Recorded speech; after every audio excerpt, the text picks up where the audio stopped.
প্রহর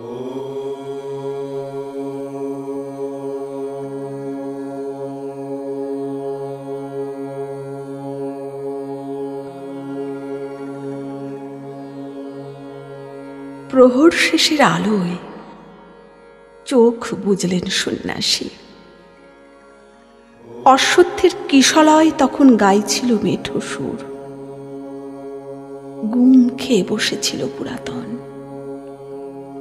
শালক সংশ্লেষ ক্ষীণ হয়ে এসেছে তার শরীরে।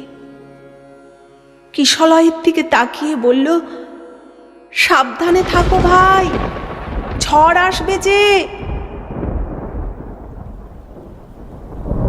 বলতে না বলতেই প্রবল বেগে এসে পৌঁছালো কালবৈশাখী। রক্তবর্ণ চোখ তার, ক্রোধবর্ণ গা। তীব্র কণ্ঠে বলল, এই কে আছিস?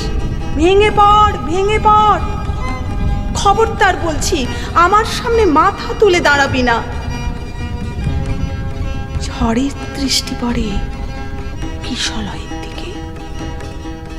ফুরফুরে মনে সে তখন সুরে লয় দিয়েছে বাড়িয়ে। পামা গা রে সা গাইছে, নাচছে, যা খুশি তাই করছে, ভয় পাচ্ছে না একটুও।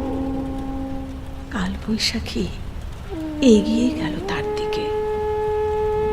কম্পিত দেহ, ভীত কণ্ঠ পুরাতন, হাত জোর করে কালবৈশাখীর সামনে দাঁড়ায়। রক্ষা করো, ও যে নতুন।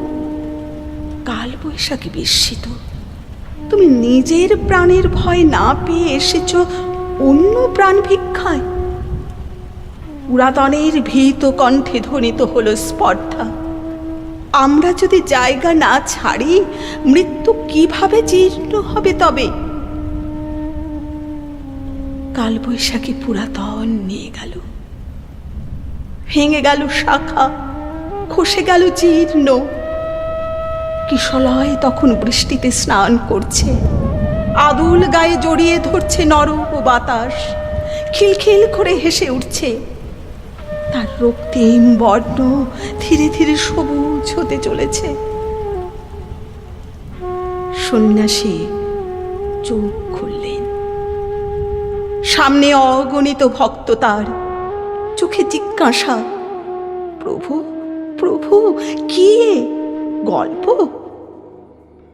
সন্ন্যাসী বললেন, প্রথম প্রহর, জীবনের নববর্ষ,